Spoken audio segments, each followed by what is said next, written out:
Good day, everyone. I hope you're all doing really well.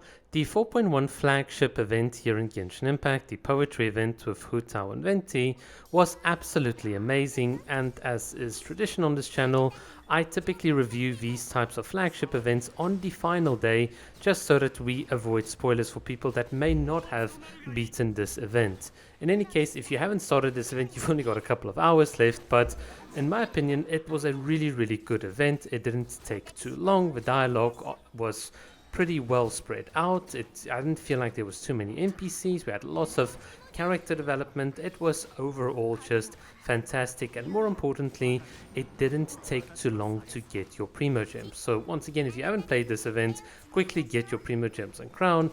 But let us begin our review. So from a combat perspective, which is what you'll see in the background first and foremost, it felt like a typical Genshin event. I do like the fact that the quote-unquote boss enemies here had a very high, I think like 200% or 300% resistance on them, so it wasn't something that you could just kill. You had to wait for the little meter to kind of tick up before you could take care of them. The rest of the mobs weren't that difficult to beat, so overall this is one of those more rapid fire events where the best way to play it would be just to layer as many of your character abilities as possible, and then obviously try and avoid taking damage and so on. It's almost like there's a bit of a flow towards this event, as you can see here, like I'm playing in the background with Nuvalet, and if you play the combat in this way, it's really fun. So from a combat perspective, can absolutely not complain. With regards to some of the other mini games, the little shooting one, I really liked it. Anytime when there is something that is a bit more skill based and very easy to get into, it's the type of thing that I really like. Projectiles is something really fun for me because I played a lot of Overwatch, and projectile heroes was the type of thing that I really enjoyed. So using this projectile technique was just so satisfying, being able to double click, hit the things. There was a lot of little subtleties in terms of trip techniques and tricks that you can apply. I think the only downside of it was that the terrain and the layout for hitting the pots wasn't as complicated as they honestly could have made it.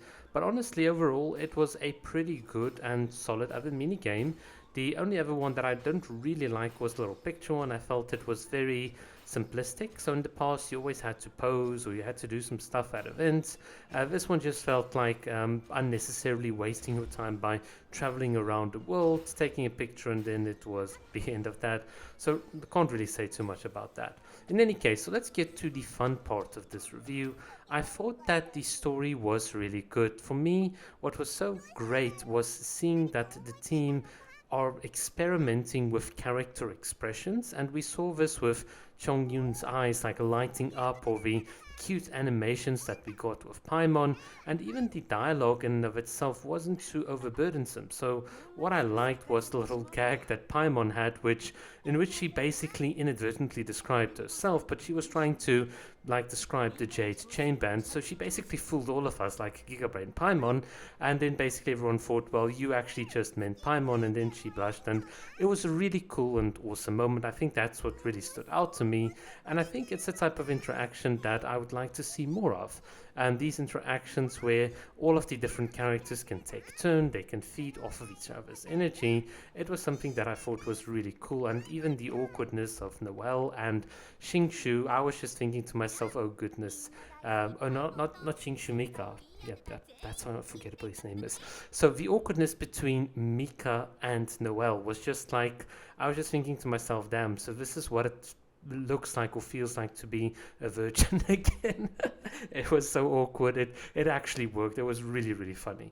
But in any case, so the other thing I liked about this event was that we got a bit more lore, reasons as to why Diona is so special, that she can mix any drink, despite the fact that she wants to mix the most horrible drink and take down the alcohol industry. I thought that little subplot was entirely cute, and it brought out a bit more towards the backstory of Diona, how she was a kid. She talked to the spirit lake, which was just the Oceanid, which had a relationship. It was all really good. It's the type of thing that I want to see more of in every single Genshin event. In fact, if we could get an event like this just from a character interaction perspective every 3 weeks and so, when we cover a large variety of characters from different nations, man, it would be so good. So yeah, overall, I was incredibly happy. I thought there were lots of funny moments. There were lots of moments that that you had to think of, like some of the poetries, the couplets, and the rhyming.